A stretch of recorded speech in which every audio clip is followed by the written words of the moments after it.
Welcome back, everybody. I'm Jay. He's Maddie. This is Yankee and the Brit. We're talking Week 18 preview, and we're going to give you our betting lines and picks. So, Maddie, before we get into it, odd thing. So, the Commanders play the Saints, I believe. Cowboys. Is that who the Commanders play? Yeah. There's something right now where if the Commanders lose, the Patriots become the number two. Wait, it's the Falcons, Saints, right? If the Saints lose, the Patriots become the number two pick in the NFL draft by strength of schedule. Because of strength of schedule. They have the same record still. Yeah. Because of strength of schedule. That makes they will jump the Commanders if the command. This is it. The Commanders and the Patriots still have the same record. The winner of the Saints Falcons game, if the Falcons win, the Patriots get the number two pick. If the Saints win, the Commanders get the number two pick because they've played each other and the strength of schedule works out that way. That's shout out OTH. Crazy to me. Just saying, we've spoke about this at other points this year. I think strength of schedule is such a strange thing to like base a record off because you just play who's put in front of you, right? Like that's like that. You can only play like it's a bit of an unfair way to like do everything because you just go, oh, that's just the way the schedule worked out. I really want the Raiders to win this week because I want Antonio Pierce to get that job, and the players came out in support of him this week. So we'll see what happens there. I don't think Antonio Pierce will get that job, which is sad because that means he never had an opportunity for the job at all. So Max Crosby just said he was sitting with Mark Davis having cigars the other day talking about Antonio Pierce. So when your best player is talking with the owner, maybe it does have some. And he's a Davis. Al Davis never followed the norm. Mark Davis never followed the norm. They've been known to up and move their teams without permission. So we'll see. Maybe he'll give Antonio Pierce a chance because that team, and maybe they learned from Bisaccia by not giving him the job, right? Maybe this is, and with NFL coaches now getting around $18 million a year, you could probably get Pierce for $10 million a year for on a 2 or 3 year contract. See how you do. I don't know what'll happen, but you and I talked about it, and it did happen. One more piece of news before we move on to the games. Dalvin Cook is a Raven. Dalvin Cook's a Raven. Good for the Ravens. Really good pickup for them. Gives them a bit of star power. Yeah, gives them a really big bit of star power running back. Like, I like what they have in Gus Edwards. Justice Hill had like a weirdly good game last week as well, but Dalvin Cook gives them a totally different element. Like, let's remember Dalvin Cook had like, what did he go for? Like 1,400 yards. Like his last year with the Vikings. Yeah. Yeah, his last year with the Vikings was actually okay. Like it was decent. His big problem now is he doesn't really get yards after contact, but the Ravens offensive line is so good that at least he's not going to get hit in the backfield and he's going to have the ability to get some yards before contact and then have the head of steam to get the yards after the contact again. And he's twitchy. He's fast. When he hits the open field, you ain't catching him. And up until this year, for the last 3 years prior, there was an argument. Is it Christian McCaffrey? Is it Dalvin Cook? Is it Derrick Henry? And then some people would throw Nick Chubb in it. But there was always this argument, and Dalvin was always – so he didn't forget how to play football. He was just in a bad situation. I think because they run a really good screen game too, that Dalvin's going to really be an asset there. And he's got 2.5 weeks to learn the system, which for a running back is easier than any other position because you just have to know where you're running. Yeah, and if Keaton Mitchell was still there for the Ravens, I'm not sure whether Dalvin Cook would have this opening space for them because I feel like Keaton Mitchell was their guy who came out of the field in the passing game, hit the open field, you're never going to catch him, that sort of thing. But now Keaton Mitchell's injured. Dalvin Cook is a great and really experienced player who's going to make a difference for them in the play. I wouldn't be surprised if Dalvin Cook goes for 100 yards in a playoff game for them to win it. How wild is it too that you can pick up that type of talent right as the playoffs are beginning? That never happened. So that's wild. Yeah, I mean, good on the Jets for doing it that way. Like the Jets have given them the ability to go to a contender. So like good on the Jets. Like well done for doing that. Like I doubt they were going to get a lot of trade value for him anyway, but you don't have to like you don't. No, they were just going to cut him at the end of the year. So yeah, so at least do it now.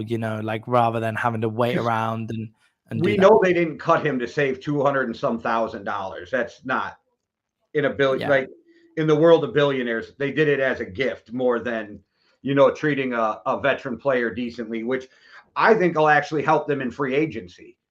Like people are going to want to play with Rodgers anyway, but when you think about like, oh, look at how they're treating Rodgers, look at how they're treating Dalvin Cook, look at the way they treat Breece Hall, because they are getting looked at bad. Like some people go, oh, look how bad they're treating Zach Wilson.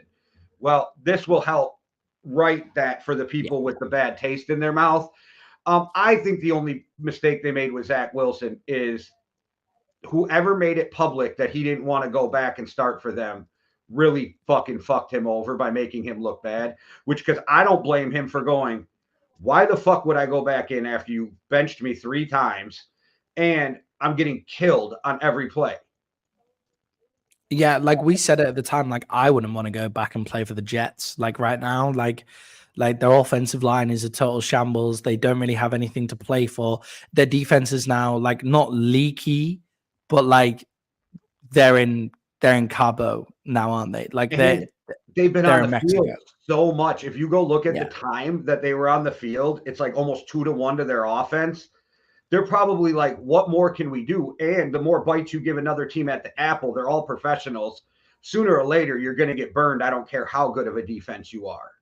Yeah, and you protect your young quarterback. And there has been a lot of stuff about Zach Wilson's personality issues and like who he is and the fact that he comes from BYU and he's now in big city New York and all of that kind of thing. So that's the kind of news that you really don't want to get out. And I think it's weird that it got out because it hurts the Jets because will Zach Wilson be there next year as the backup to Aaron Rodgers? If maybe not, but it really hurts the trade value if you're trying to get a 5th round pick, whatever, for Zach Wilson. I feel like they're just going to cut him. I do. And if the Vikings didn't already have Jaren Hall and they didn't draft or they weren't planning on drafting a quarterback, I would, and I don't know if they are, I would say bring that kid in as a backup to Kirk. It can't be the worst thing ever to happen.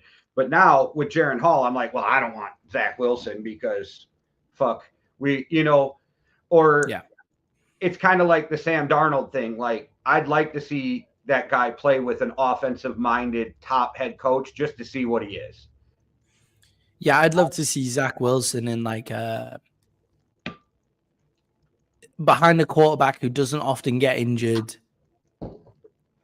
with a good offensive line and places like that where if he goes out, so the Seahawks, for example, so if he doesn't win the job in Seattle, all right, he's not your starter, and then you're not relying on him for a quarterback who's always injured, right?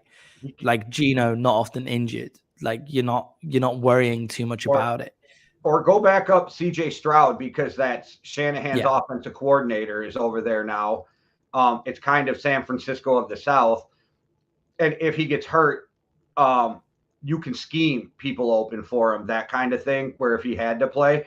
Because as much as I like Davis Mills, I think he's not going to be there long. And Case Keenum's definitely not the answer. So a team like that, I could see maybe too. Imagine he's going to fuck around Wilson and end up in Atlanta as their starter. Yeah, or like Zach Wilson in Miami. Like that would be fun. Like that would be a good place for him to go. Like Tua does have some worries about him in terms of injuries.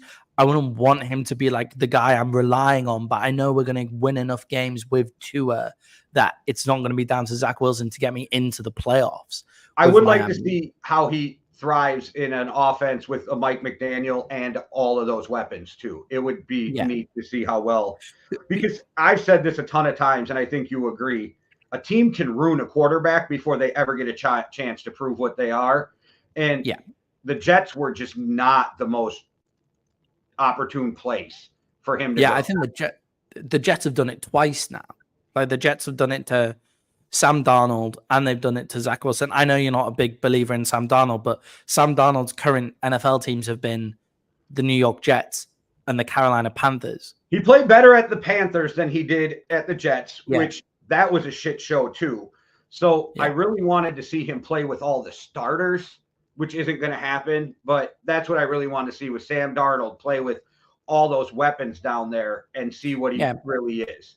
Yeah, I mean the Rams aren't playing their starters either, and we'll get on to this game. But the Rams aren't playing their starters either, so at least we get to see him like second string versus second string in the same offensive system. Like I just want to see him with Debo and Ayuk and Kittle and like that massive. See Christian McCaffrey back there opens up everything down the field for the quarterback, and Sam Darnold is accurate. And I've always said, to me, accurate is the number one thing. And as long as they're smart enough to process information fast, you can teach them everything else, right? Yeah. I believe Darnold's smart, and I believe he's accurate. I just haven't seen anything that says he can actually play. But again, bad situations.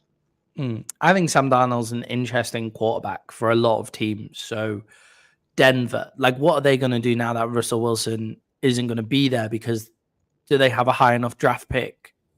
I guess they could go for, like, with the way things are looking. I think that Penix is actually moving up the board now. From what I've been reading, what I've been looking at, Penix is moving up the board. Better. So, yeah. So can they get a guy like Bo Nix, JJ McCarthy? Like, will that fall to Denver? Okay, that's fine if they do. But Sam Darnold will be an interesting guy in Denver. Like, Sam Darnold in Atlanta would be, again, very interesting. Like there's a few places where he could go, and I would like to see him this week do that kind of thing. And just to finish on the Jets, I think the Jets are really helping themselves by giving Dalvin Cook that veteran ability to leave. And I don't think they've really hurt themselves with Zach Wilson, because I feel like a lot of people in the NFL would make it look like Zach Wilson has hurt himself in New York. Whereas actually, and they've just got away with that because they've now got Aaron Rodgers, so nobody's going to blame them for the Zach Wilson issue, because they can hide behind Aaron Rodgers. All right, so we can start off this week's games. They start on Saturday. We have the Steelers going to Baltimore. I just looked. There's still no word if they're playing Lamar or not. I think they'd be fucking crazy to play Lamar, but I think he's sitting. I think I've seen Tyler Huntley is starting for the Ravens. Okay, because I just looked it up and they didn't have anything listed for sure. So yeah. It's because he doesn't have an injury. Like, you only get the injury report now, right? Which is so frustrating. Like, if you're going to sit him, then just make up a fake injury so that people who are playing like fantasy stuff this week can like help him out, like betting lines, like help them out. Like there's no need to be so secretive about it. That's the thing I was just going to say. I think Vegas knows something, because Baltimore's only a 3.5-point favorite in this game. Yeah, I think, I'm pretty sure I've seen that Lamar's sitting and Tyler Huntley is starting in his place, which as well, just to put this in perspective, like Lamar Jackson, you don't want to start him anyway because of the way he plays football. Like, he might get out and run, and like it's very difficult to say to Lamar Jackson, like, don't get out and run because you might get injured. Just sit in the pocket and do whatever. So that's, and then you get blasted difficult in the pocket, right? Like, yeah. Well, there's also that. But Tyler Huntley is also the perfect replacement. Like, Tyler Huntley is budget Lamar Jackson. Like, he's Lamar Jackson, but you only have to pay him $5 million a year. Like, he's the way he plays the game. The Ravens don't have to miss a step in the way that they play calls. So even if you want to keep a lot of the starters in so that you don't have the rust, you still get budget Lamar Jackson there. And Tyler Huntley, did the Ravens get in the playoffs last year? I can't remember. I know they went down to the game before. Yeah, they did, and then Lamar didn't play. But didn't play. Tyler Huntley took them there himself anyway. I think he's an excellent replacement, so you may as well use the guy while he's there. Yeah, and he was one of those poor guys that was under that weird restricted free agent. So he was a free agent that couldn't sign with anybody but Baltimore, which is the weirdest fucking thing ever. Yeah. But exactly. He would be in Atlanta right now. If it wasn't for that, he should have been in Atlanta. Like if I it could have wasn't, seen him being in Minnesota because they always talk about wanting a more mobile quarterback too. yeah, he plays excellent ball. Like this could be Huntley's audition for like a bigger team, like going out there and at least competing for a job in if Atlanta don't get the quarterback that they want. He'd be an upgrade on Ritter, and like as much as I love Taylor Heineke, the way that the Atlanta Falcons team is kind of built up, like that mobile quarterback would be fantastic. Tyler Huntley, if the Bears decide to keep Fields and trade down, which would be idiotic, but trade down, doesn't he make a perfect thing to say, if Fields starts to play shit again, at least we've got this guy, like, which would be stupid. So this is a nice audition for Tyler Huntley. If the Steelers had Huntley at the start of this season, I wonder if we'd be wondering, will they make it into the playoffs now? Because they might have already been there. I agree. The Steelers are a quarterback away from being better than they are, and they still have a decent schedule with 3 pretty shitty quarterbacks. But because of what they're playing for and Lamar not playing, I am taking the Steelers and the points in this game. Yeah, I think I'll take the Steelers and the points in this game. The Steelers are the Steelers winning in? Yes, I believe so. Yeah, okay. Steelers are winning in. I'll take the Steelers in this. What's the point spread? 3.5. I think the Steelers might win without Lamar, and you figure they're going to sit Odell Beckham at some point. They're going to rest other guys, even if they play a couple series. Guys are going to start hitting the bench because they already have the number 1 seed locked up. So why would you injure your important players? So as the game goes on, I think we see less of the star players in that game too for the Ravens. There's also, if the Steelers win and the Bills lose, I believe it's really difficult for the Bills to then be in the playoffs. Yeah, they can get bounced altogether. Yeah. They can get bounced altogether. And I know the Steelers have to win. And if you're the Ravens, and I know the Steelers are a division rival, you never want to face a division rival in the playoffs. Answer to the question, yeah. Go ahead. Who would you rather play? Like, so throw the game. Make sure it's really difficult for the Bills to get into playoffs. Don't throw the game, obviously, but Tyler Huntley gets his audition. Like, if Tyler Huntley balls out and wins them the game, awesome for him. Like, well done. That's great. Like, there's no need to do things out of petty spite to stop the Bills getting in because the Ravens are good enough to beat the Bills anyway. But you would rather face the Steelers than the Bills in the playoffs. So they could play that game. All right. And then for our second game for Saturday, you have the Texans traveling to Indianapolis. Indy and the Texans both need this game to make the playoffs. The Texans are -1.5 favorites on the road in the Loud House in Indianapolis. Yeah, this is winning in as well for both of them, whether it's winning in as part of the AFC South championship, the division win, or one of them needs a loss from somebody else to make it in, but they don't play till Sunday, so you still have to win. Okay. Yeah, you got to get out of there. You've got to get out of there with the win, whoever you are. So if you're a betting person and you want to bet this week, then these are the kind of games that you want to look for, the games where both teams have things on the line. I personally wouldn't bet anything this week if I was any of you, just because you don't know who's sitting, who's not, for what reasons things might get out of hand and out of control. Like, if the Colts are up by 20 at the half, do you just sit CJ Stroud because he's been injured throughout the year and he's your future? You don't know what will happen throughout these games. But if you do want to bet, these are the kind of games that you should be betting on. Yeah, the only game that's probably worth betting on this week is the Bills-Dolphins game, because they both have to have it. Yeah, that this one and the Bills-Dolphins. They're the two really they're the two where both teams really need to have it. Sticking with this game, CJ Stroud is back. Excellent. Nico Collins has had an excellent season. For me, CJ Stroud still the offensive rookie of the year. Obviously, Puka Nacua can come out and claim that as well. If I was the Rams, I would let Puka play out with Carson Wentz and see if he can get his offensive player of the year if he has a big game against the 49ers. But the other person is CJ Stroud, and with CJ Stroud being a quarterback on a franchise that we thought was going to be awful and he could take them to the playoffs, then I think CJ Stroud is probably going to be the offensive player of the year versus Gardner Minshew has probably been the backup quarterback of the year as well. He's been excellent, had a really good season considering Anthony Richardson went down. So don't you think they'll give CJ Stroud the offensive rookie of the year? Yeah, offensive rookie. Sorry, that's what I'm meaning to say. I meant meaning to say offensive rookie, and Puka Nacua is the offensive rookie of the year as well. Like, because I think Christian McCaffrey or Tyreek Hill are probably going to get the offensive player of the year, right? So yeah, but yeah, in this game, I'm going to take the Texans in this one. I think they're more talented all over the ball, and most importantly, their defense is playing great football, and nobody gives them credit for it. Yeah, and we were talking about it the other day, TJ Watt being defensive player of the year. I think Myles Garrett might win it. Yeah, Myles Garrett will probably win it because he's more showy. But maybe it's going to be him or Myles Garrett. But I was thinking about it after we were off the air, and I'm like, Myles Garrett and everybody's loving the Bills or the Browns right now. They're the number one most bet team to make it to the Super Bowl. So like people are loving them. So maybe Myles Garrett gets that defensive player of the year also.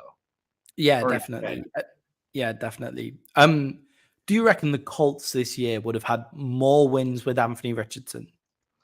Probably not, but I still think he's probably a better quarterback than Gardner Minshew.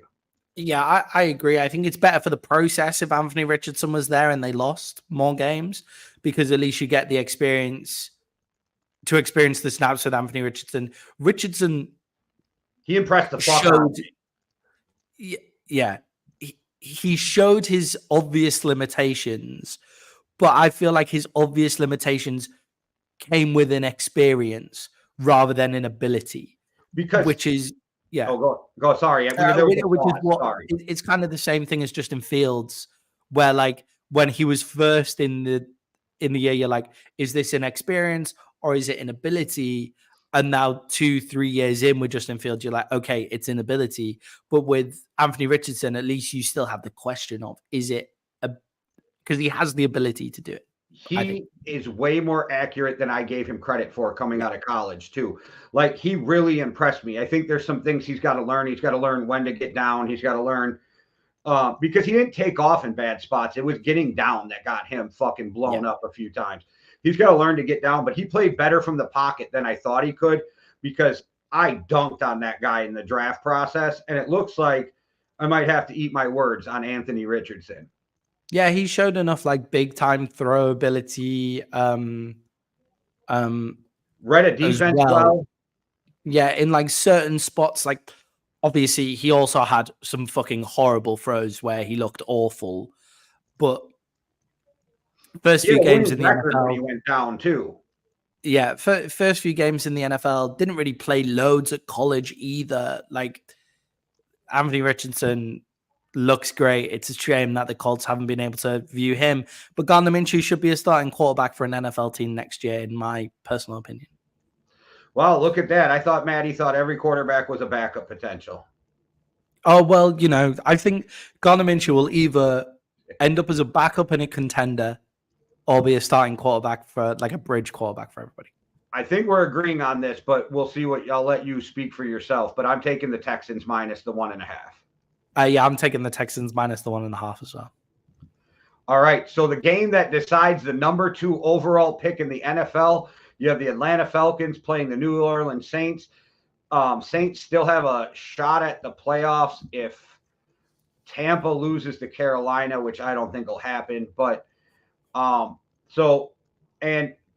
the Falcons definitely are going to want to play spoiler because they hate the fucking Saints, and you want to leave on a high note. It's a -3 Saints at home. I think the Falcons have a route to the division title as well, if I'm not mistaken.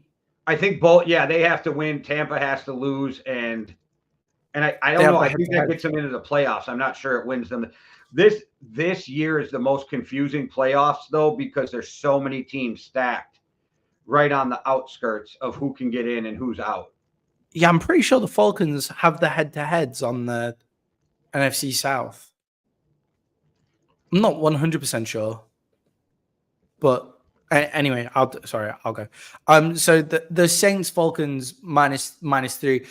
Personally, I think Arthur Smith isn't playing for his job yet, but if they lose this game heavily, then there'll be a lot of talk about him in the offseason being like, this is a need to win season. Whereas if he puts the Saints away, he could probably quiet a lot of that hate until next year.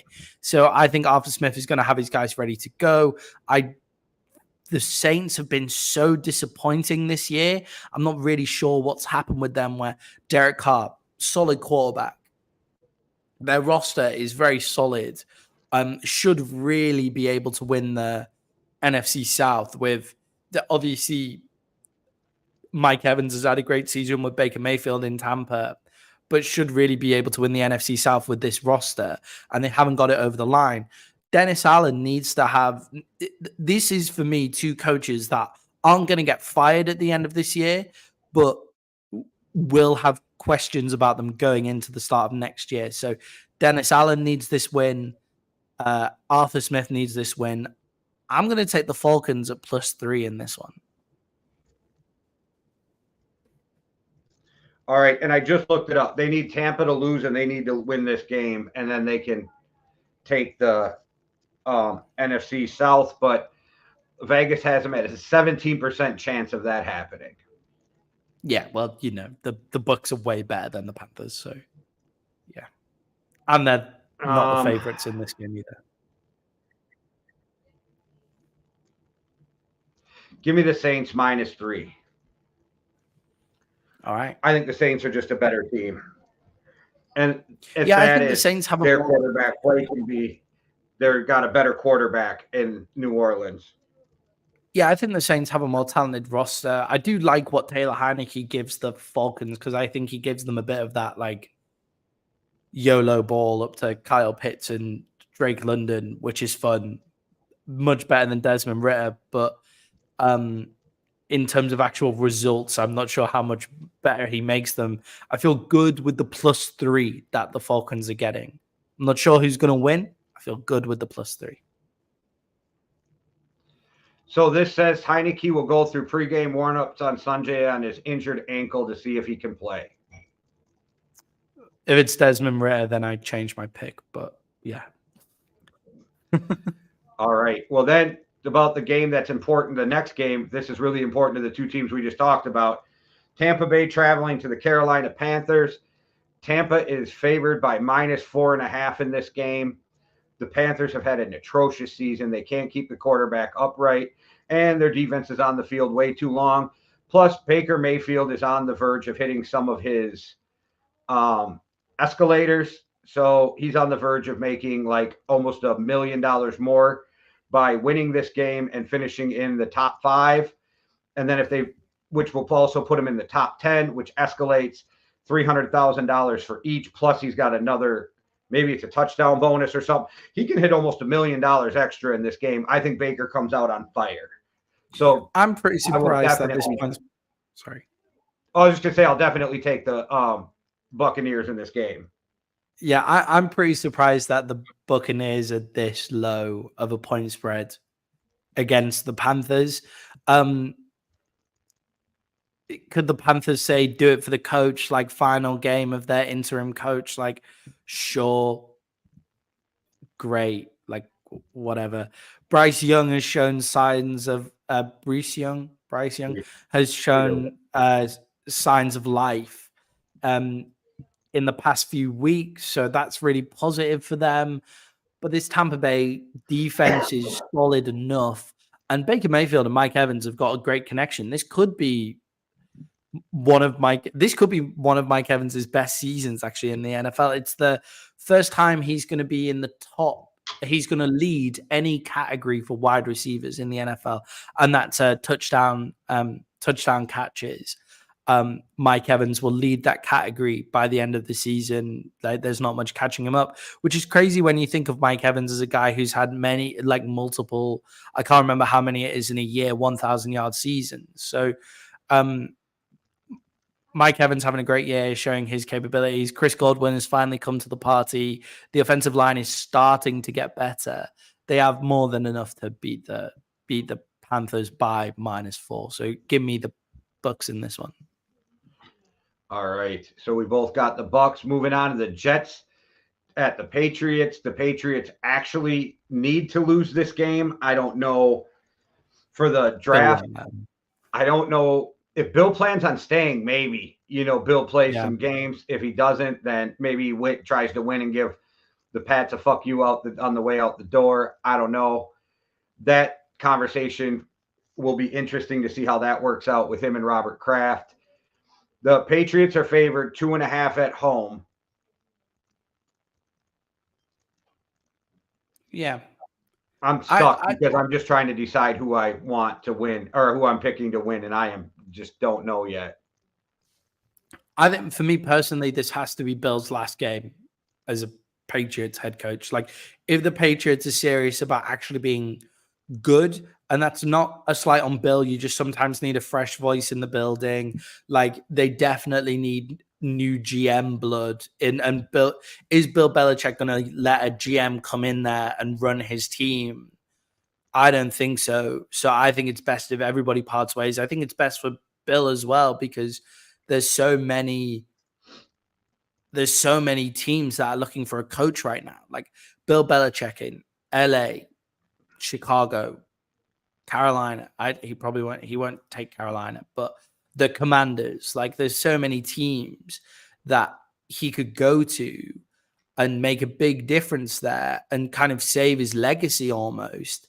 The Saints, if the Saints don't make it into the playoffs, are they looking for a new quarterback? Like, are they looking for a new head coach? There's so many places for him to go. I think it's best for Bill Belichick to leave at this point. I think it's best for the Pats if they part ways with Bill Belichick as well. This is their last game. They dominate the Jets. The New England Patriots, and I know it's different, but they dominate the Jets. So give me the Patriots -2.5. The more I read, the less I'm convinced. I actually think Bill might end up staying. I think it's a good possibility that he stays with New England. But I'll still take the Patriots -2.5. Yeah, I'm not sure how well the Jets is. Travis Simeon. Is it Simeon that's going to play? It's going to be snowing in Foxborough. Yeah, I believe it's Trevor Simeon is what they said. Bailey Zappi. Yeah, because Zach Wilson's done for the year. Yeah. Yeah. Bailey Zappi versus Trevor Simeon in the snow in New England with two great defenses. That ball might start on the halfway line and never move. Now that you said it, I lied. Give me the fucking Jets and that running game in the snow with two bad quarterbacks plus the 2.5. I'm taking the Jets. Zeke in the snow. What an animal. Yeah, I think the Jets are a better team, but I think the Jets might have found it in a while ago. I know you were joking and not comparing Zeke right now to Breece Hall. Oh, obviously not. Obviously not. Yeah, I was just saying, because as you were talking, I'm like, well, yeah, it's going to be a snow game. Ball's going to be run a lot. Yeah. That ball isn't leaving the halfway line. This game could be now 6-3. Now both quarterbacks are going to throw for 400 yards and 3 touchdowns. Bailey Zappi doesn't have a strong enough arm to throw it 400. If it's a screen in the snow, yeah, sure. Now that's harsh on Bailey Zappi. Trevor Simeon, it'll have to be a couple of screens in the snow. Trevor Simeon has a lot of starting history, though, over his past career. So that's always a good place to be, I guess, if you have your backup, if they have a lot of experience. All right. So the darlings of the NFL, the Cleveland Browns, traveling to the Cincinnati Bengals. The Bengals are favored -7 at home because the Browns aren't playing Footsteps. They're probably not playing Amari Cooper. They're probably not playing Kareem Hunter Ford. They're probably, you know what I mean? Miles Garrett's probably not going to play much in They that game. might give Miles Garrett a half to get some. That's why I said sacks. much, because Yeah. I think he's a half a sack away from a $2 million escalator. Yeah, so they might give Miles Garrett, they might sit him if they want that. That'll be a very Cleveland Browns thing to do. You're by the way. fucking That's the dirty kind of as reason an they're owner if coached. you do that. You're dirty as fuck as a GM and an owner, and I don't think Andrew Berry's that dirty of a GM because players seem to like him. So Yeah, Stefanski isn't that dirty of a coach either. There's no way Stefanski's that dirty of a coach. Stefanski seems fine, but like the owner just says, "Oh, we should probably be sitting Miles Garrett. We've got the 5 seed locked up, but $500,000 is nothing to them." I will tell you this though, because of the size of the point spread, give me the Browns +7, even though I think they lose. Yeah, in this game, obviously, who's backing up for them? Do you know? At quarterback? Yeah. Well, DTR starting, so I'm not whoever. Yeah. DTR starting. Yeah, sorry. Who's backing up Joe Flacco at the moment for the Browns was DTR starting the game. So okay. Yeah. Well, DTR showed some signs of life, and like DTR is a prospect at quarterback. Like DTR has talent, can read an offense, has been in that system all year. It's not. Is this their 5th quarterback they're playing in Cleveland? Are you sure DTR's starting? I thought I saw it, but let me check here. I'll look it up. Is it their 4th or their 5th? Because it'll be their 5th if it's not DTR. They traded Josh Dobbs to the Cardinals a week before the season started. So I'm trying to think of maybe. Anyway,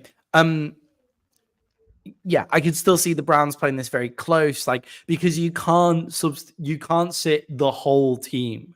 There are players that are going to have to play. And really, if you're the Browns, do you want to stop this good thing that you've got going? So I understand sitting guys on the offensive side of the ball if Flacco's not playing. That makes sense. Oh, I lied. Jeff Driscoll is starting this game. Jeff Driscoll is starting. Yes, Jeff Driscoll is starting. I remember now. I lied. Give me Cincinnati. Give me Cincinnati -7. I fucking lied. It's their 5th starting quarterback this year. I'm not sure the Browns will be sitting that many people on defense, at least for the entire game. So I don't know. You might want to keep a good thing going on the defensive side of the ball. That's fine. There's apparently snow in Cincinnati as well this week. So there's a lot of stuff coming.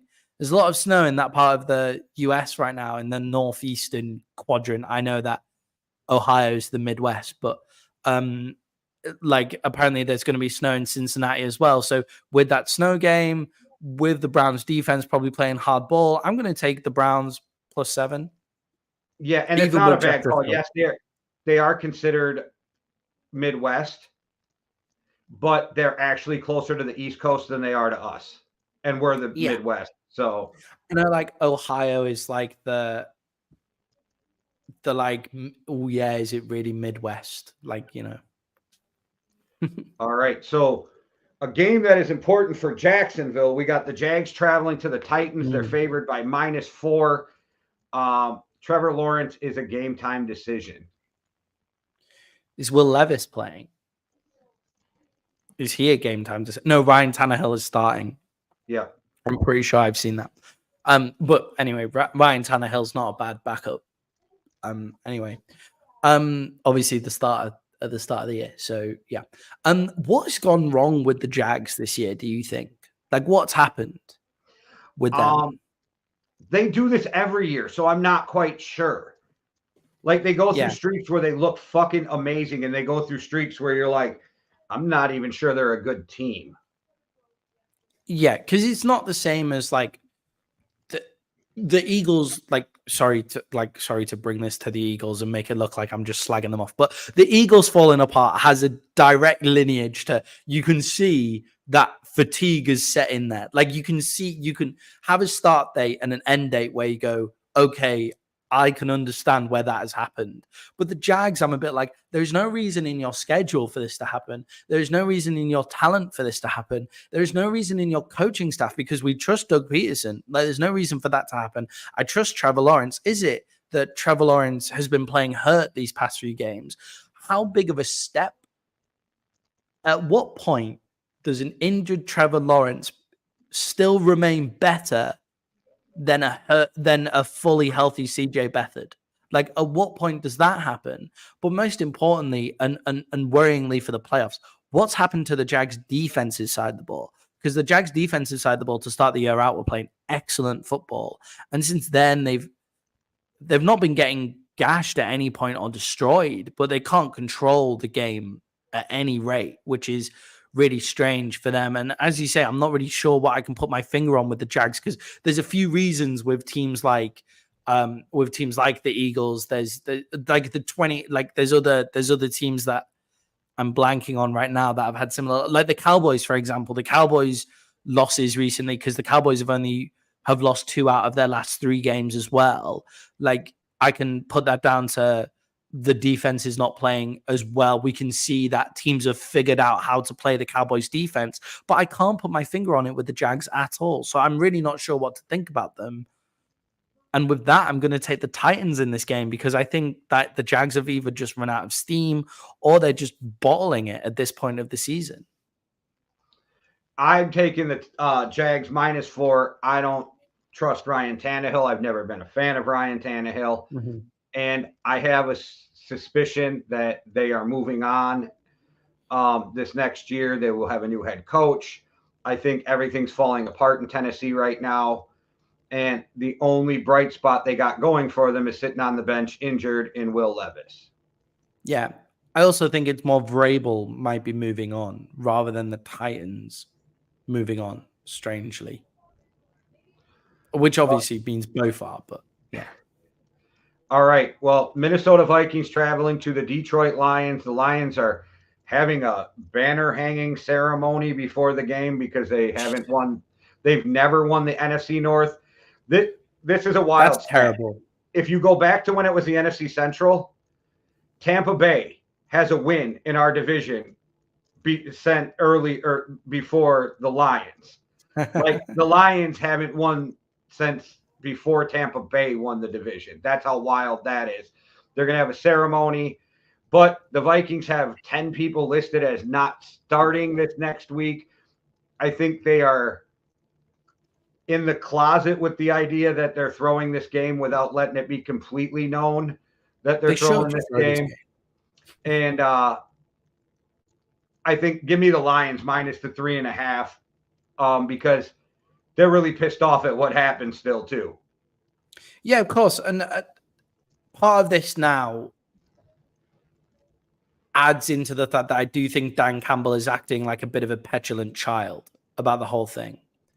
So very rightly pissed off at the referees, very rightly. That's fine. But he was like a childish kid on Madden when he was going for it on the 7-yard line instead of kicking it and taking it to overtime, which nearly worked out for him because Micah Parsons was offside, and then going for it again.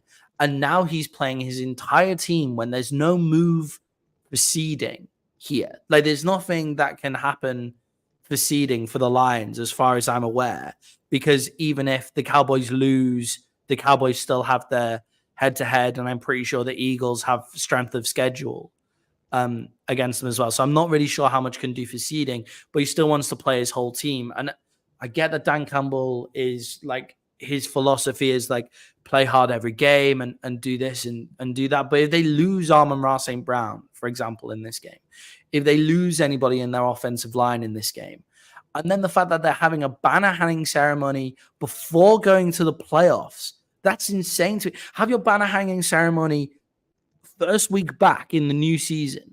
Have your banner. That to me indicates that they don't expect to go much further in the playoffs. As an organization, that's weak. Like, that's what it looks like to me. I thought Dan Campbell's whole motto of football was, yeah, man.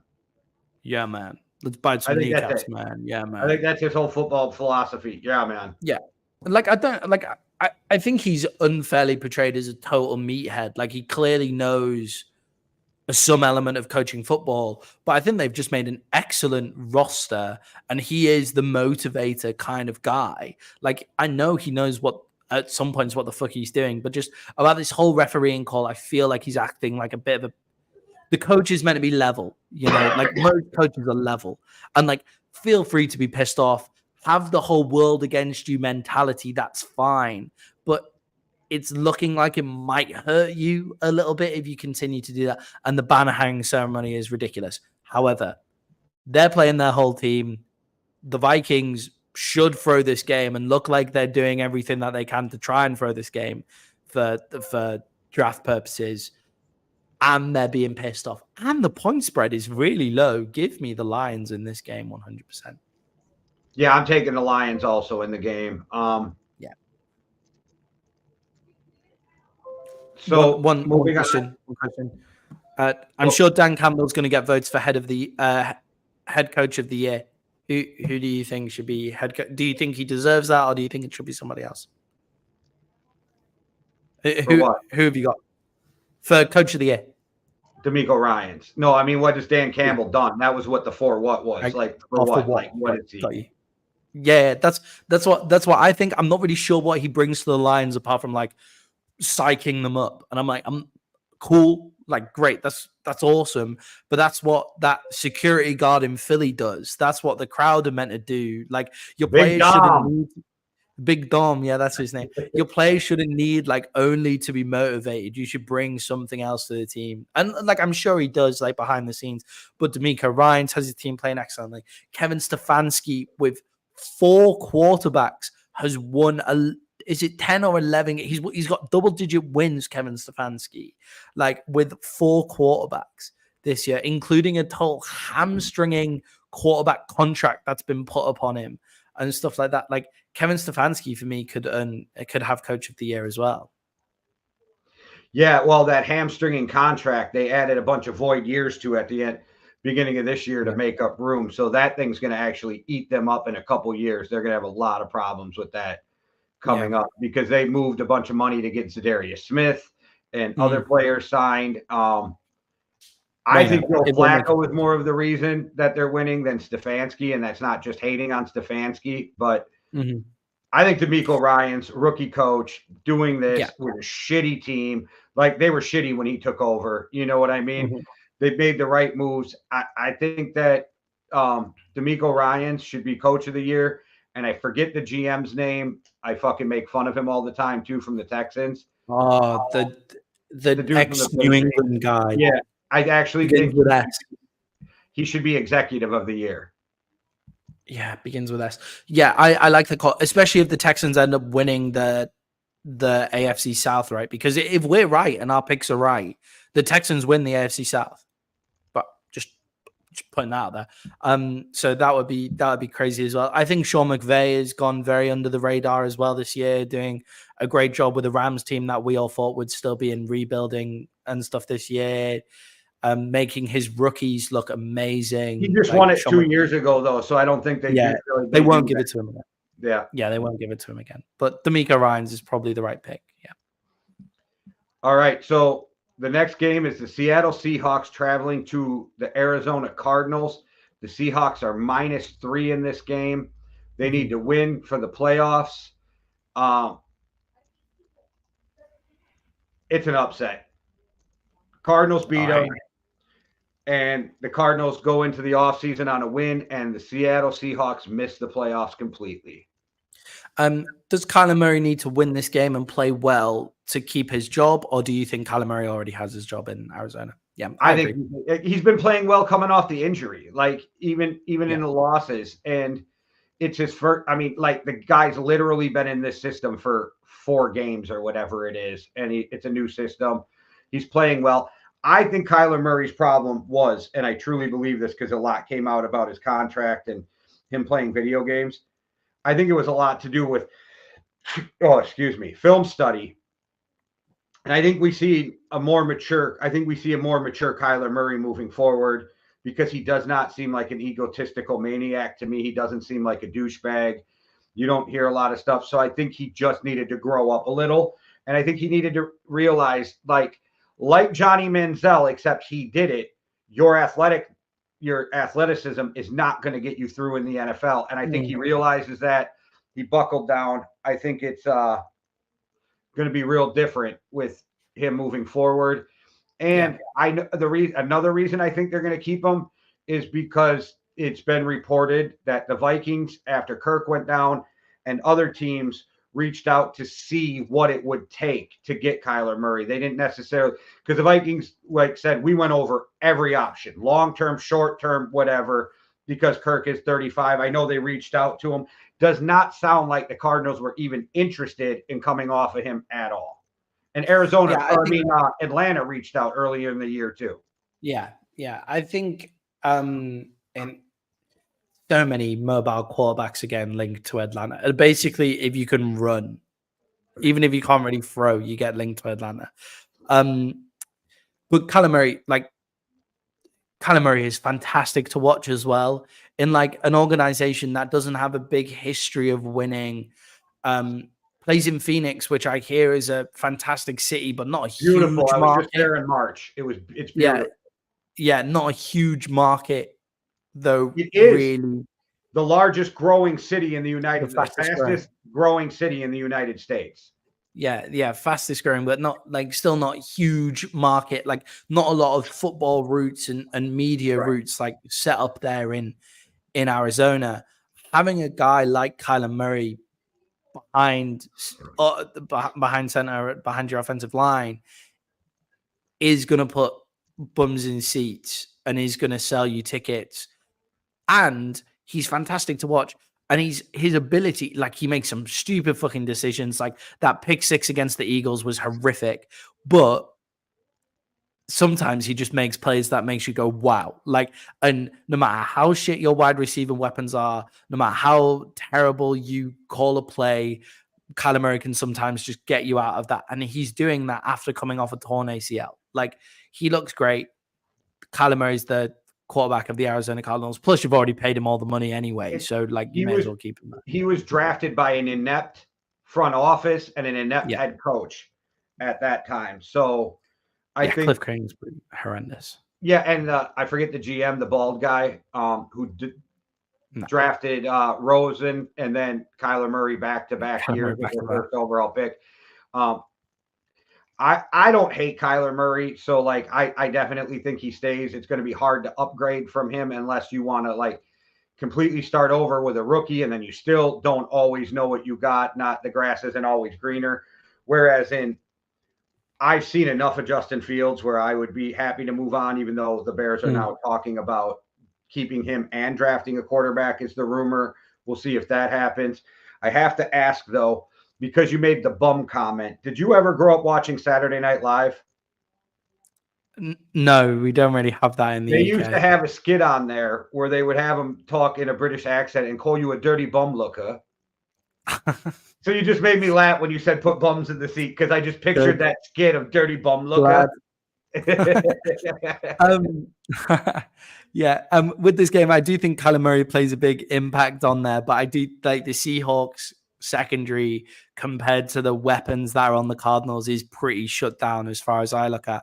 And then you look at the other side of the ball, the Seahawks wide receiver room compared to the Cardinals secondary is again like a massive tick for the Seahawks. I've been relatively high on the Seahawks all year compared to a lot of people. Give me the Seahawks -3 in this game. I think they'll be playing the Cowboys this next week. All right. So the Bears are traveling to the Green Bay Packers. The Packers are a 3-point favorite at home, -3. I've been saying this for a week. I think the Packers lose this game. I think they miss the playoffs completely. And I think the Bears would rather do nothing more than to play spoiler to their biggest rival through NFL history, like the Green Bay Packers. So I think the Bears come out, and we have seen, I know it's a different team, but Green Bay always struggles and gets crushed by quarterbacks who can run. If you go back to the Colin Kaepernick days in the playoffs when he used to just run through them. And everybody in Chicago, players and coaches, because it's film, are playing for their job right now. Yeah, definitely. If John Harbaugh comes out into the world of NFL, then he'll probably be taking the Chicago job. Is the way I look. That's my guess. But if you're a smart Harbaugh and you're not just going from your alma mater, Michigan, to the place that you played most of your ball in Chicago, because it was there. And then he took the Colts to the AFC Championship game. But there, if you're smart, just me, you take that LA Chargers job instead if you have the chance. Yeah, at least at least you have the quarterback when you're in LA, Hardest but position. also, yeah, but the Bears also have the number one pick in a class that Joe Harbaugh has recruited for, coached against, like this entire time. Like, there's not very many people who have a better insight into this quarterback class than John Harbaugh. For 3 years, a coach coming out of college drafts wonderfully. That's how Pete Carroll built the Legion of Boom, because he recruited all those guys and played against all those guys and scouted them, and so he knew them all. So I get that. I'm just saying, though, is there a better landing spot for a head coach to walk in, especially an offensive-minded head coach, to have Justin Herbert sitting there, who you know could be a stud if given the right system, the right opportunities? Yeah, I'd rather live in LA than Chicago, but yeah, there are two great jobs for John Harbaugh to come to. There are three great jobs for John Harbaugh right now. One is stay in Michigan and become a legend in Michigan, and be petty about it because of the way that the Big Ten have treated you about the thing and whatever. Be petty. The NCAA is going to suspend him. The NCAA is going to suspend him next year. Yeah, he's leaving. Yeah, you can be all petty about it and whatever, and go with every other NFL job, and then leverage that into more money in Michigan if that's what you want to do, and then become a legend in Michigan. Great, awesome, do that. That's fine. Or you can be the head coach of the Chargers, where you can build an entirely new culture in a place where there is no culture in the Chargers. Or you can go to the Bears, where you get the number one overall pick. Like, if you're John Harbaugh, you're laughing like whatever the fuck you end up doing, right? But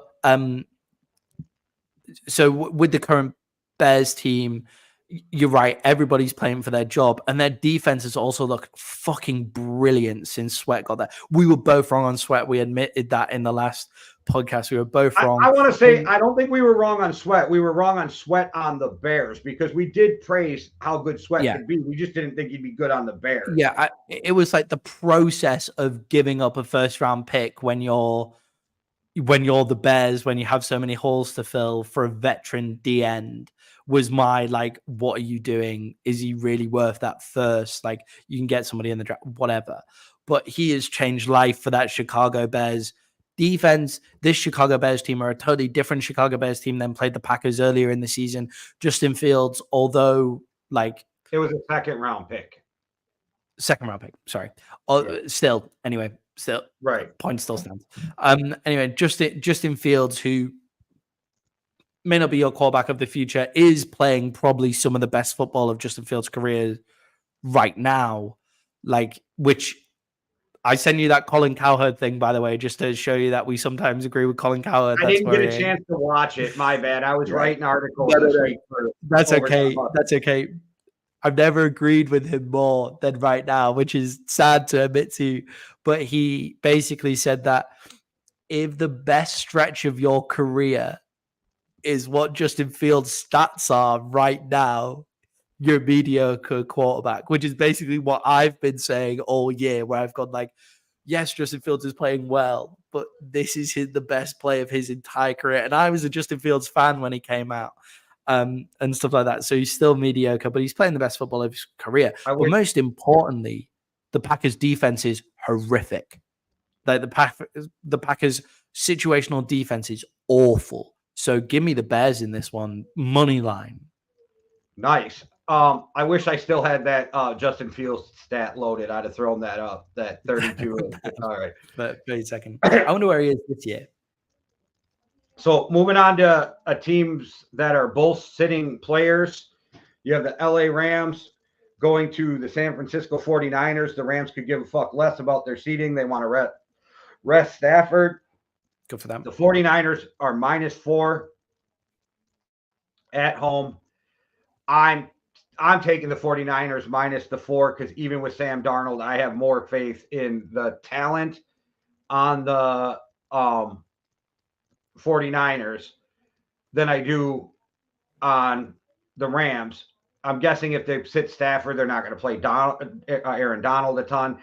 And even if you rest, say, Nick Bosa, you still have Gregory, you still have Chase Young, you still have other guys to get out there and get after it. The Mitchell for the 49ers played great as a running back. So, like, you can see holes for whoever's back there. Sam Darnold's a pretty accurate quarterback. I'm sure they'll make it simple, keep him within the offense. They'll move the ball. And I just think that the 49ers win even sitting their starters. This is the most exciting game out of games that don't matter, like in the NFL this week, just because of who's on show. So the 49ers, as you said, have loads of defensive line players who want to get out there and prove themselves because they've been playing behind such immense talent all year. So you have Randy Gregory, who may get his Super Bowl ring this year. Is he on the 49ers next year, or does a team come and offer Randy Gregory some like first team money? Chase Young is probably on the 49ers next year as well, but he could do with proving something really. Chase Young, first round pick, like what was he? Second overall pick. They also traded. Did they trade a second or I'm pretty sure it was a first for Chase Young. Second For Chase Young check. Well. I think they got a second for both of them, but I'll check while you're talking. Okay, I think it was a second for both of them actually. So Chase Young has some stuff to prove, like, so that defensive line is going to look great. The Rams always have the ability their offensive line always has the ability to turn back into a pumpkin. And how many of them are they starting as well this week? However, on the other side of the ball,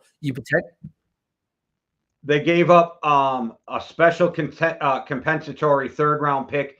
It's the one they got for DeMeco Ryans going to be the head coach of the Texans.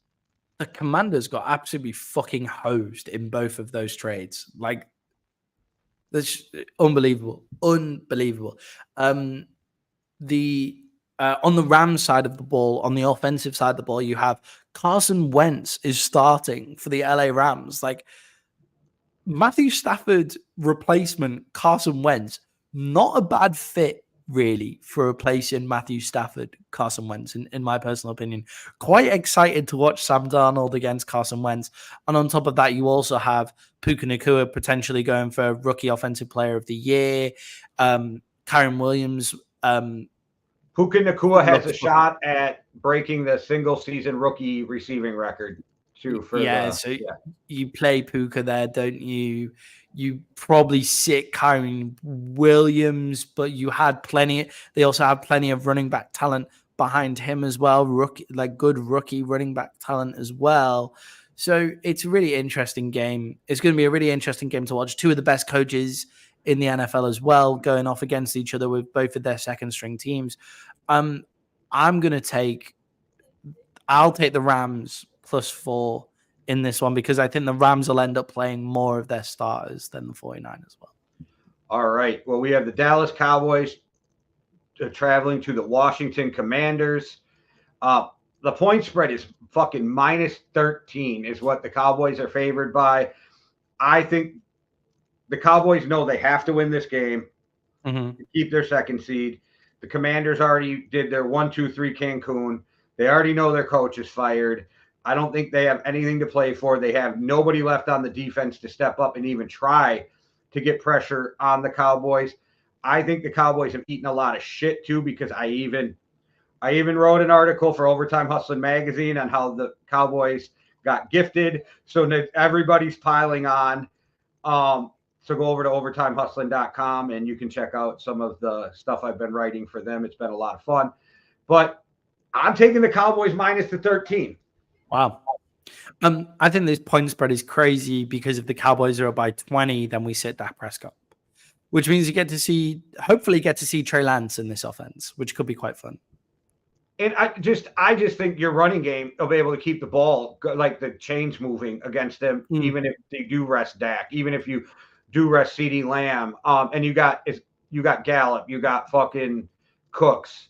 Like, why am I blanking on your Ferguson, like from Wisconsin? Turpin, Talbot, Ferguson, Hendershot. Like, there's still plenty of offensive talent in the Cowboys, even when you start to sit people down. That's fine. I really want to see La'el Collins play this week as well. Like, I want to see if we've what we've got in him. Like, it doesn't have to be a whole game. Like, let's see him for the fourth quarter or whatever. Let's see if we have a potential right tackle or like left tackle cover if it's for Tyron Smith. Like, there's plenty of stuff that the Cowboys can accomplish this week. I don't think that will beat the Commanders by more than 13. There's nothing that the Commanders love more than spoiling a Cowboys party as well.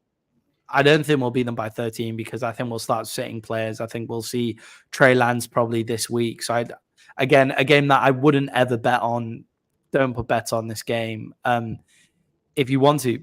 There's also the fact that apparently Ron Rivera is quite liked as a Washington Commanders coach. Like, apparently his players really like him. So do they do it for Ron and do one more thing? Obviously, they don't have enough talent to do the win one for the Dipper. They just don't. Yeah. And there's obviously the new owner, so there's the like everybody is on. Do they want to? Are they willing to risk losing the second overall pick? There's that. Yeah, that too. Didn't think about that. Yeah, so I think the Cowboys will get the win. I think it'll be over by like probably the third quarter. There's also the fact that Micah Parsons has been eating shit for the past 2 weeks. Like, Micah Parsons has been eating so much shit for only having 1.5 sacks in the past 4 games, I think it is.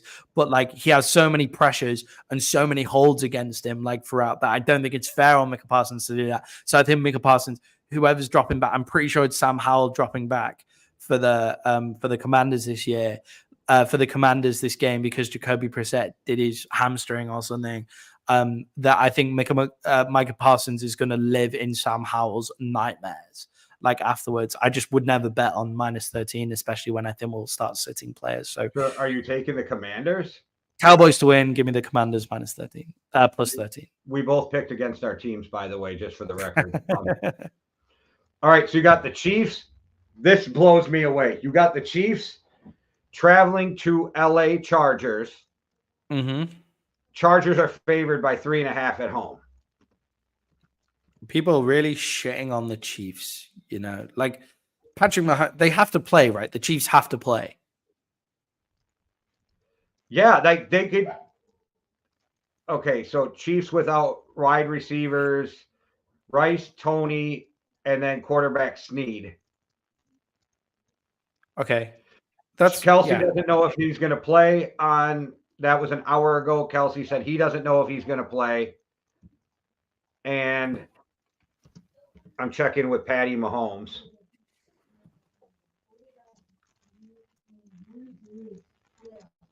And Patrick Mahomes will not play. Who is their backup?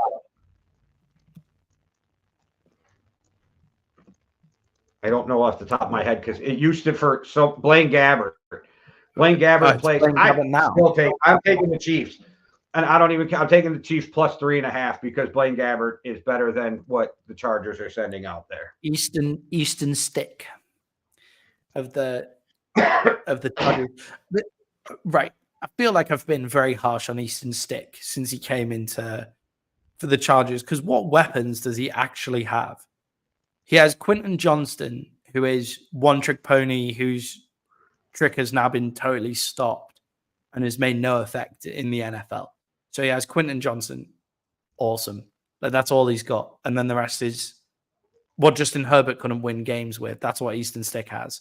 Because Keenan Allen's injured. Mike Williams is injured. So Quentin Johnston is his number one wide receiver. Yeah, there was a chance Keenan Allen played, but I just looked and he's not gonna.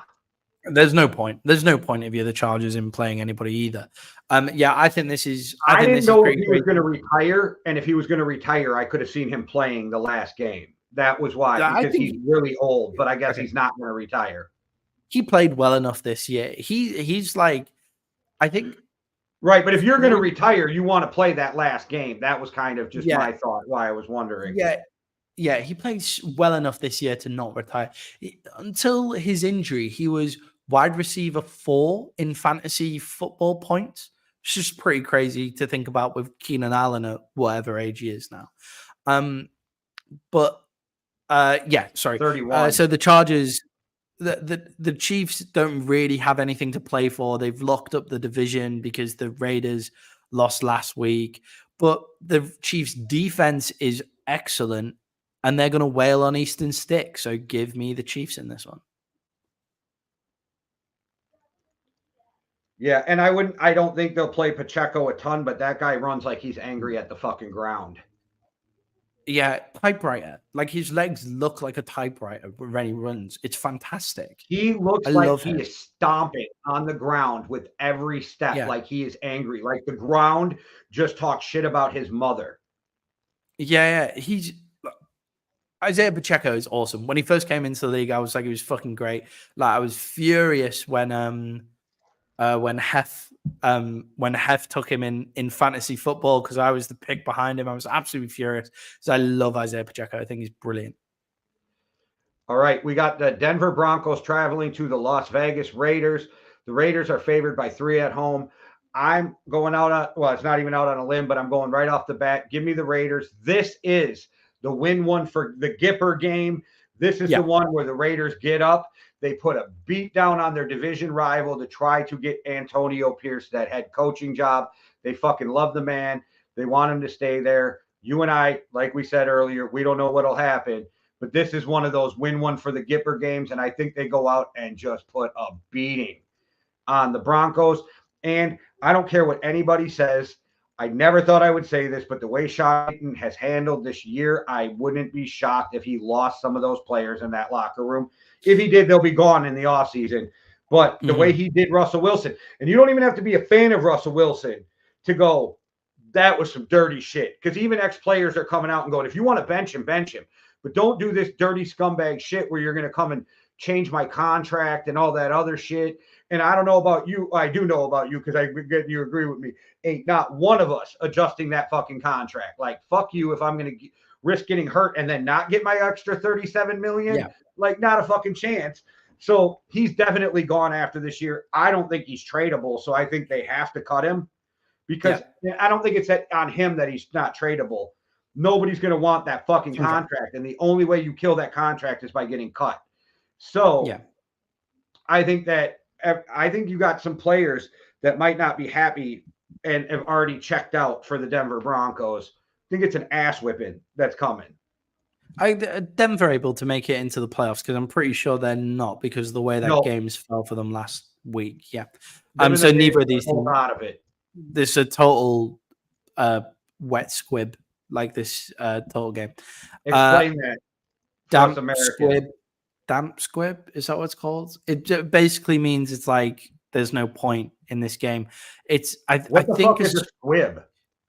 I don't know. It's just a British saying. Fair enough.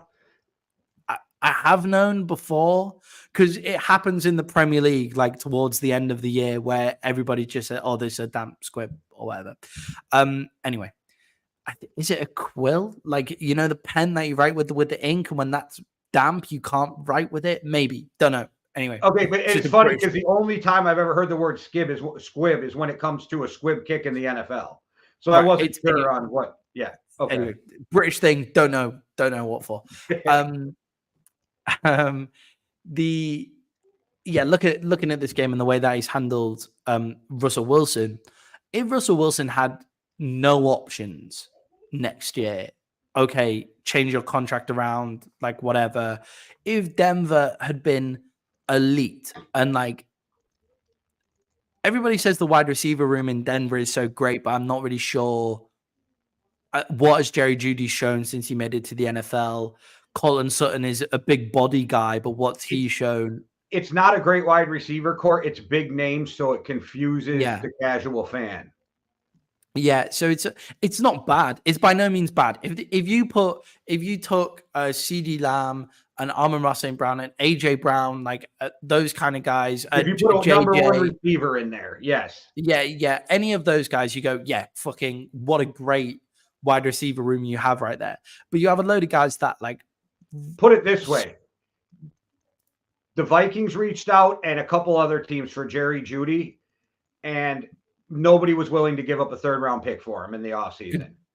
Jerry Jeudy would be the third wide receiver in Minnesota. Right, but there's teams that reached out because after it was before they drafted Addison, but after they had let Thielen go. Right.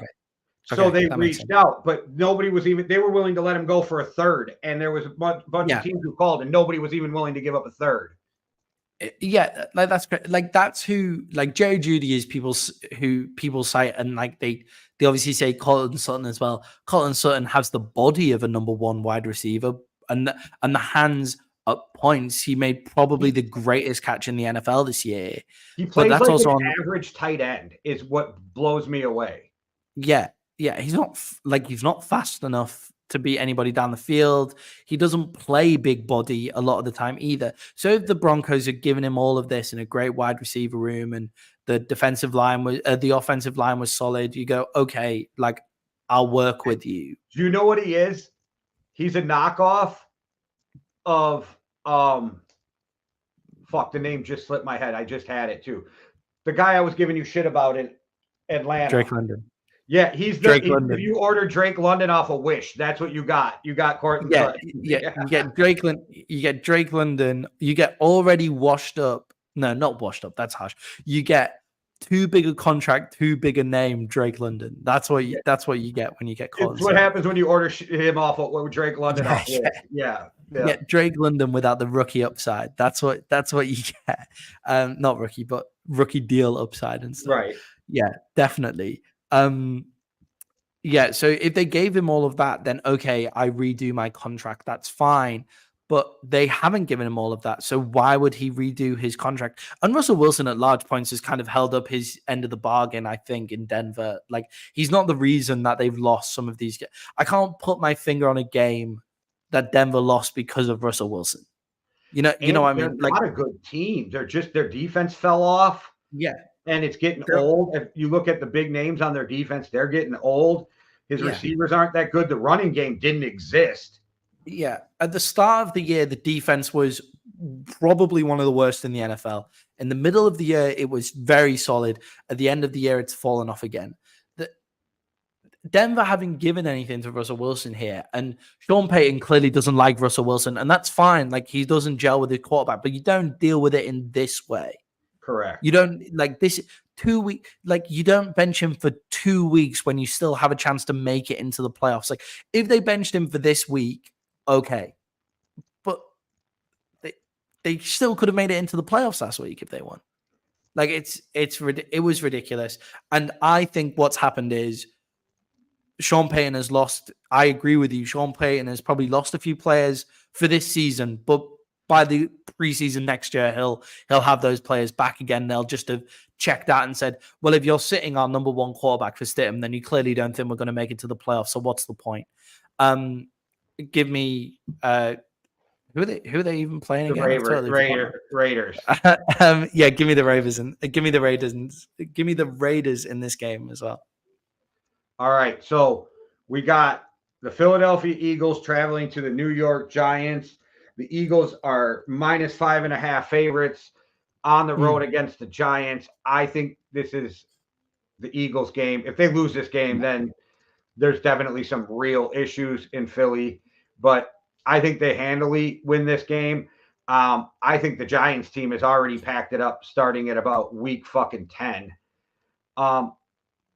And with the Giants, I think all those players too are like, we got nothing to play for. We've went through 36 quarterbacks this year. Our star tight end that we paid a fucking ton of money to has had one good game, which helped Maddie win the championship. I mean, thank you. I'm just saying, like, what the fuck do they got going on for them in New York? And the Eagles will be praying for the Cowboys to lose to the Commanders at the same time.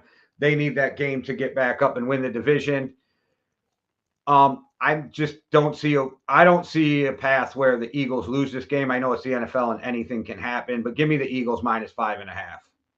Yeah, I think this is finally a fair point spread for the Eagles, like this year, because the Eagles haven't beat a team they've only beaten the Tampa Bay Buccaneers by double digits this year. So when I think it was very unfair on the perception of the Eagles when you were expecting them to beat the Cardinals by -12 and you're expecting them to beat the Giants before by -13, because that's not, you're right. When I say like you should be blowing up teams like that, when you say that's not the way they play, I do agree with you. I do think you should be winning by more than oh, what the ball bounces the wrong way in this game. Like when you're doing that, they should have more control when they play those teams.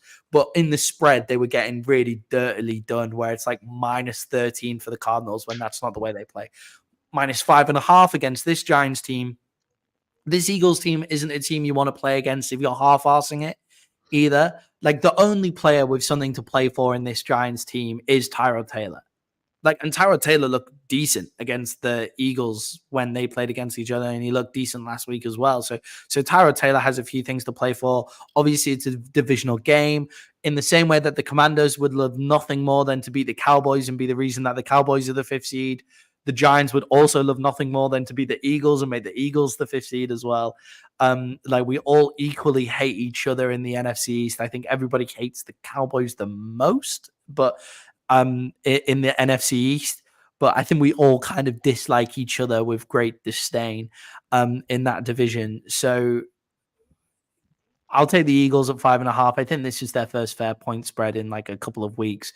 I do think this could be the game where they kind of right the ship going into the playoffs. I do think there are serious issues with them going into the playoffs, especially on the defensive side of the ball. On the offensive side of the ball, I think they do just need to get things to click, and this could be the game for them. So give me the Eagles -5.5. Yeah, and I think all the Giants fans will be watching Saquon Barkley's future team play their team this week. Oh, you think Saquon's going to go to the Eagles? Yeah, terrifying. Give the Giants a big fuck you while going to a contender. Yeah, terrifying. I definitely do. Terrifying. I mean, if I'm a player, I got no problem getting paid and giving my former team a fuck you on the way out the door. Yeah, that's fair. Terrifying, though. The Eagles, see, I don't understand why they don't run the ball more. Howie Roseman seems like one of the GMs who would be willing to pay him, too. Yeah, or just finds like... But he'll give him a good deal. Yeah, he seems to find money like from behind the sofa that nobody knows exists either. Like, I don't understand what that's about. Like, how can he pay everyone? Well, then you move on from Swift after this year too, if you're going to bring in Saquon and. Yeah, of course. I'll take DeAndre Swift of the Cowboys. All right, so final game of the regular season, a game with a bunch of playoff implications, seedings, and making it, and divisions, and all that shit. You got the Buffalo Bills traveling to the Miami Dolphins. The Dolphins are 2.5-point dogs at home. Bills are favored. The Dolphins actually play well at home. So that was kind of wild to me. And I think it would be the most Bills thing to come out and shit the bed in this game. Give me the Dolphins plus the 2.5 because I think the Dolphins are going to win anyway. So I'll take the points too. Yeah. Oh, Jay's gone. Okay. I'm writing solo for this one. Hopefully I'll see him soon. But the Bills haven't played well since here he is. He's back. He's coming back. But yeah, in this game, you're right. I accidentally hit the leave studio button when I was trying to switch something over on here. So I was already gone. Drop the mic straight away. Dropped it and was gone. Like, I'm out. That's me done for the regular season. Out of here. Yep, that was it. Yeah, I was just about to agree with you on this game as well, actually. So one thing, I do question the NFL scheduling so often. I'm like, why is that game here? That makes no sense. Nobody ever thought this was going to be a good game, like all of that. Why can't we just flex constantly throughout the year? If the game's on the same day, how much difference does the time make? All of that kind of stuff, right? This is the perfect final game of the regular season. They couldn't have planned this any better. Divisional rivals, playoff implications. The winner wins their division. The loser, like if the Dolphins lose, they're still in, but the loser, like the Bills, could tumble out of the playoffs altogether. And the Bills played a great game against the Cowboys. Really good game, really solid defense at home, took the ball out of Josh Allen's hands, which is why they won, because they got James Cook the ball. Josh Allen only had to throw for 77 yards. They played really fucking well. Since then, they've gotten back away from that, and they're asking Josh Allen to play hero ball again, and they're playing close again. Like, they shouldn't be playing these teams. So, like, the Eagles, they play teams, and they're not the style. They're not the style of team that are just going to blow you out and annihilate you for double digit. The Bills annihilate you. If the Bills are playing well, they annihilate the Chargers without Justin Herbert. Who did they even play last week? It was the Giants, right? Am I wrong on that? No, I am wrong. Who did they play last week? It was the Patriots. So they played the Patriots close again. It was 27 to 21. Like, you annihilate those teams if you're good, but they put the ball back in Josh Allen's hands, and I think they go away from that. The Dolphins, however, play, as you said, play really well at home. Also played a good game to beat the Cowboys. Like, they have a few ugly losses in their schedule, but most of them are away from home. Like, do I think the Dolphins are going to be a good playoff team? Not necessarily. Do I think that they get up enough to beat the Bills with a good defense and a good offense? Yeah, 100%. Give me the Dolphins in this one, -2.5, +2.5 as well, because, well, me and you have been down on the Bills all year as well. Yeah, the Bills are just not the team that everybody thinks they are all the time. They get a lot of credit for past stuff. I think it'd be fucking absolutely hilarious if they missed the playoffs. So, and I think the Dolphins would love to just stick it to the Bills. Yeah, definitely. Do you know what happens? What has to happen for them to miss? They lose this game, and it's like the Steelers win, and somebody else wins as well, right? I think for them to miss. I think they only have to lose in one other team. Well, but then I'm pretty sure it's the Steelers scenario right now. I'm pretty sure it's the Steelers.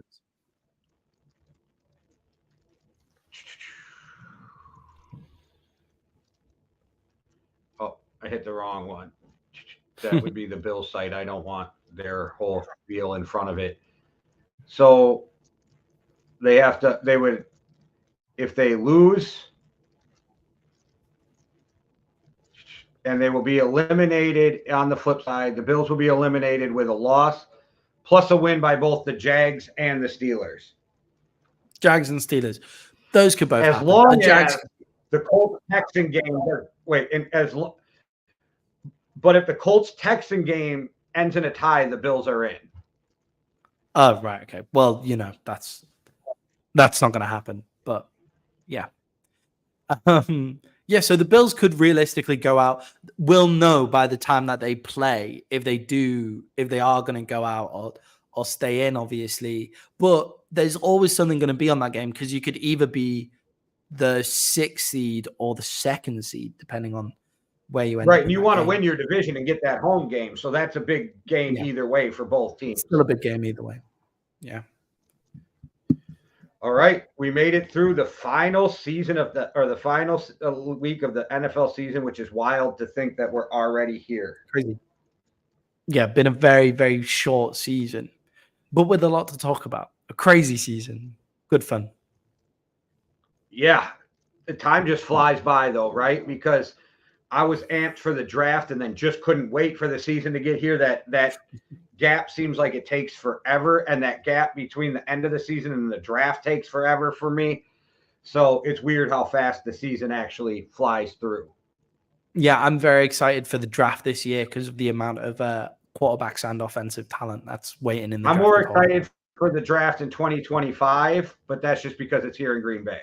Being in Green Bay, very exciting. Yeah, and I live so close, I'll be able to walk to everything. So while everybody's jam-packing my neighborhood with ridiculous amounts of vehicles. Yeah, well, that's fun though. That's fun to be around. How walkable is Green Bay? How walkable? Yeah. How easy is it to walk around? I mean, because like European cities are very walkable. I mean, if you want to walk from one side to Green Bay to the other, it's going to take you forever. But if you walk in the area you're at, you're fine. Like, I mean, we have great sidewalks.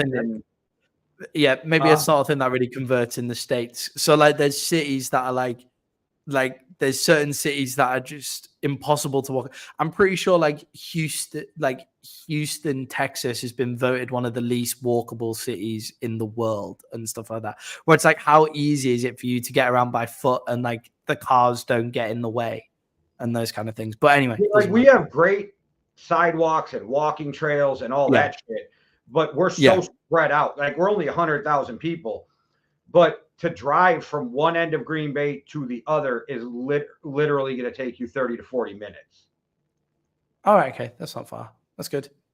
But that's driving, right? So how long is a walk then, you know? Yeah. All right. Well, I'm excited for this week. I'm actually excited for the playoffs too, but I'm not trying, rush it because the older you get, the less you're trying to rush time. So what game are you looking forward to the most, Maddie, before we get out of here? I'm weirdly looking most forward to the Rams versus the 49ers this week. Obviously, the Bills there's all the big ones. So Colts, Texans, Bills, Dolphins, that I want to see Carson Wentz play Sam Darnold. Okay, for me, it is the Dolphins and the Bills, the one I'm most excited for. But there is a handful of games I really want to watch this week. So that's they're going to make it real interesting too. Yeah, I don't even know if I'm going to be able to watch the Commanders versus the Cowboys because if it's even close, I'll be furious the entire time. The actual game that I'm most looking forward to this weekend is Sunderland are playing Newcastle for the first time in 7 years, and the cities are right next to each other. I just heard before we came on that everybody should bet Sunderland with the spread. That's all I know that Gumby said on Pat McAfee. What is the spread? I didn't even hear that. I just heard it while I was arguing with YouTube by email, and I thought of you. That's the only reason it even picked up in my ear. Got you. Just so everybody knows, Sunderland is my team. It's where my family are from. Newcastle is the city. Like there's a metro, like an underground train that connects the two football stadiums. It's that close, and we haven't been able to play each other for 7 years because Sunderland have been so bad for the past 7 years. Does that mean we'll have a Sunderland, Newcastle, both firms meeting up after the match for a big scrap in the UK? There's already been arrests in Sunderland ahead of the game, which is tomorrow at 12:45 UK time. And anybody who's watching, if you have no idea what a firm is, go watch Green Street Hooligans. Great way to explain it. But it's almost like a gang, but not Bloods and Crips like that follow soccer teams. And they meet up afterwards and fight each other. Yeah, they don't really do that anymore. There's a lot of like anti-hooligan laws now, and like all of those people are now banned from watching football. But Sunderland and Newcastle, just as they're very like Sunderland especially is a very working class city, and Newcastle fans are very like working class fans as well. Like they will show up and just kick 7 shades of shit out of each other. Why would you guys get rid of the greatest part of soccer? The fighting. Well, no, people fight afterwards. Yeah, that's like the greatest part, like right there. They're fighting before. There's already been arrests in Sunderland. Hey, you wild motherfuckers over there, though, because you don't like got guns and shit. Beyond the knifings that you crazy fuckers do, there's this thing I read about, and then I seen it on a couple movies too, where you take a credit card and you shove it in somebody's mouth. Chelsea Smile. Yeah. Wild shit. Wild shit. That's what happened to the Joker in Batman. Like he has like a Chelsea smile. Yeah, his is pretty brutal, but yeah. No, but so the game's in like just over 12 hours and there's already been arrests. Like, and it's the night before the game. And the reason they haven't played for so long is because soccer does weird shit like draws, right? So Newcastle, so they used to both play in the Premier League, and then Sunderland got relegated twice out of the down to the Championship and then down to League One. Sunderland is still in the league below Newcastle, but Sunderland, they're playing in something called the FA Cup, which is like you have like other trophies that go on throughout the season, it would be, it's like an in-season tournament in like NBA. Like you have like the winner of the in-season tournament. Like we have a similar thing with the FA Cup. So it's like everybody in the entire country can play in the FA Cup. And now we're in the third round of that. So it's like the actually decent teams are left. So Sunderland got drawn against Newcastle and we haven't played each other for so long. So yeah, but you guys do like random draws too, right? Like who's going to play who in soccer? Yeah, so in the FA Cup, it's just you put the balls in, you just put the balls in a bag and you just like pick them out. And each number has a different team. And I only know any of this because I watched Green Street Hooligans like 4 times. Because they drew Millwall in the FA Cup. Yes, they draw Millwall in because Millwall are the league below. That is what's happening, Jay. And that is exactly what's happening. They haven't played each other since the governor was running the firm. And like, yeah. So that right there, it's basically the plot of Green Street. That's what's happening tomorrow. Like, just the kickoffs at 12:45, so not enough time to get. No, are those real teams? Millwall and West Ham like hate each other. Yeah, it's West Ham, real. But they're real 2 soccer teams. Real, yeah. Now, did you guys really have people running around singing "Blowing Bubbles"? That's West Ham's song. Yeah. Okay, so that's a real thing. Like bubbles blowing pretty bubbles in the air. However, it goes. So, like Sunderland's song is. Elvis's, it changed when we got dropped. It's now Elvis's like, I can't help falling in love with you, because they're like so shit, but we still love them. Like it's basically the whole thing about it. Hey, so like your team has a song. But the UB40 remix was better than Elvis's original, but that's okay. It's not. Unfortunately, they don't play the UB40 one, although I imagine the 40-year-old mums who watch Sunderland would also prefer the UB40 one. So, okay. It's crazy to me that you even know the UB40 one because they haven't been around in a while. I know it because my nana and my mum know the UB40. Wait, you just said your grandma. Bro, that just made me feel old as fuck. Thank you. I appreciate it. But that's wild. I didn't know that they were real, like, soccer firm or clubs that played, like, had a rivalry, but they don't get to play all the time. Now, was that they didn't play in that many years because they were in different? Yeah, same shit. Millwall have a song that goes, basically it just goes, no one likes us, no one likes us, we're the Millwall, super Millwall, no one likes us, fuck them all, basically, is like their song. They were some pricks in that movie too, but you know, they're like known for having like some of the nuttiest fans. Like you basically support Millwall if you want to fight people. Like that's I might rewatch that movie tonight. Do it, man. Do it. But that's basically on Netflix. There's a documentary called Sunderland Till I Die, and that's about us getting relegated twice as well. If you now, do you guys have a chance of moving back up? Yeah, we're in the we're in the playoff positions at the moment. But the season doesn't end until May. Champions League next year? No. So the Champions League is like all the best teams in Europe. You have to finish in the top 4 in the Premier League to be put in the Champions League. Oh, I thought the Premier League was above the Champions League. No. It's the other way. Premier League is just England, and Champions League is all of Europe. So could you have a chance of getting in the Premier League? Yeah. Okay. Yeah. So if we win the playoffs, we go into the Premier League. All right. But this game doesn't matter towards that at all. This is a totally different trophy. Right, but you got something to look forward to. Like you actually have a shot at moving up. Now, odd question before I drag this on way too long. Does the team who moves up usually get relegated the next year? A lot of the time, the teams who do, it's weird because sometimes you get like really big clubs who have like a lot of money.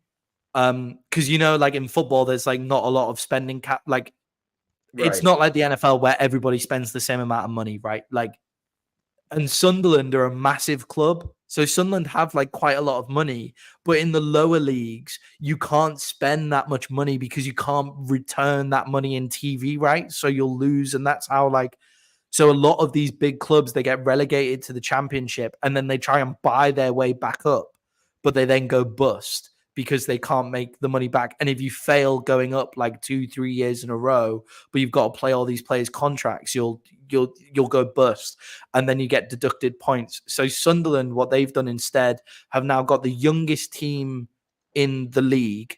So they don't really sign any players who are over the age of 25. So I would be too old to be signed for my football club right now. If they make it up to the Premier League, then they would just start spending.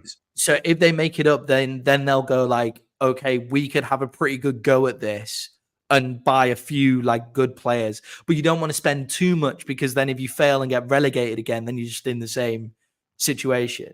So the reason Sunderland got relegated twice is largely because they spent so much money trying to stay. They were so close to getting relegated about 4 years in a row. So they spent so much money trying to stay up that then when they went down, all those players left. They didn't have any players left who were any good, and then they went down again. So it's like, it's okay. Yeah. And then once you're in League One, that's like no man's land. Like, so like the second division, you can kind of spend whatever you want within reason. But then the division below that, then there's spending caps.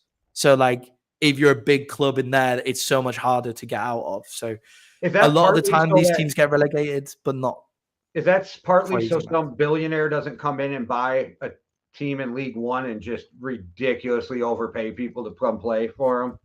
Like, yeah, I think it's mainly because it's to stop.